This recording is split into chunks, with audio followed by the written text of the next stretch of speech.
السلام علیکم ورحمۃ اللہ وبرکاتہ. Welcome back to our channel. خطہ نمبر 4 گوپال متل. یہاں پر ہمارے سلیبس میں 4 خطے ہیں اور ہم وہ چوتھا خطہ دیکھنے جا رہے ہیں جس میں نمبر چوتھا ہے گوپال متل کا خطہ.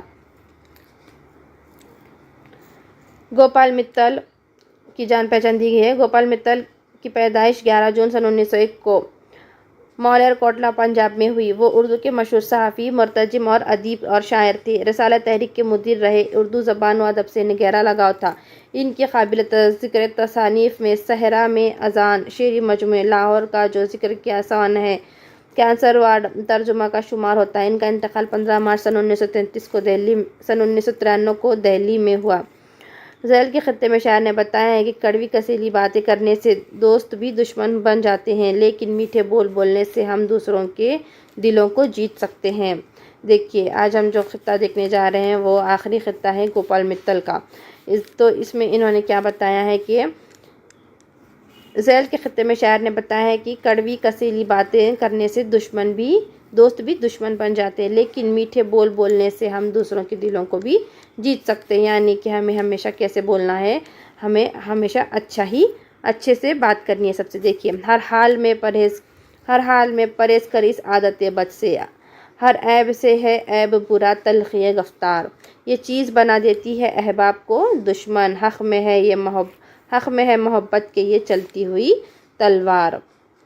دیکھیے آخری خطہ دیکھنے جا رہے ہیں ہم جس کے شاعر ہیں گوپال متل. انہوں نے اپنے خطے میں کہا ہے کہ کسی شاعر نے کیا خوب کہا ہے کہ جو دلوں کو فتح کر لے وہی فاتح زمانہ ہے. یعنی دلوں کو فتح کرنے کے لیے کیل کانٹے سے لیس لشکر کی ضرورت نہیں ہوتی، بلکہ کیا ہوتا ہے دلوں کو فتح کرنے کا آسان ترین نسخہ کیا ہے؟ شعری کلام. شعری کلام سے مراد ہے کہ نرم اور میٹھے بول.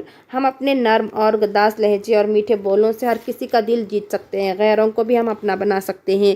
اس کے علاوہ اگر ہمارا لہجہ کڑوا کسیلا ہے اور ہمارے انداز گفتگو میں تلخی ہے تو ہمارے اپنے دوست بھی ہم سے دور بھاگتے ہیں. ہمارے اپنے دوست ہمارے مخالف اور ہمارے دشمن بن سکتے ہیں. اسی بات کو شاعر نے اس خطے میں بیان کیا ہے کہ تلخی گفتار ہر عیب سے برا عیب ہے. اس بری عادت سے ہمیں ہر حال میں پرہیز کرنا چاہیے. ہماری یہ بری عادت ہمارے دوستوں کو دشمن بنا دیتی ہے. یہ عادتیں بد محبت کے حق میں چلتی ہوئی تلوار کی طرح ہے. یعنی ہم اپنی اس بری عادت کی وجہ سے اپنے چاہنے والوں کو اپنا حریف اور اپنا دشمن بنا سکتے ہیں. اسی لیے ہمیں ہمیشہ کیسے بول بولنے ہیں؟ اچھے اور میٹھے بول بولنے ہیں.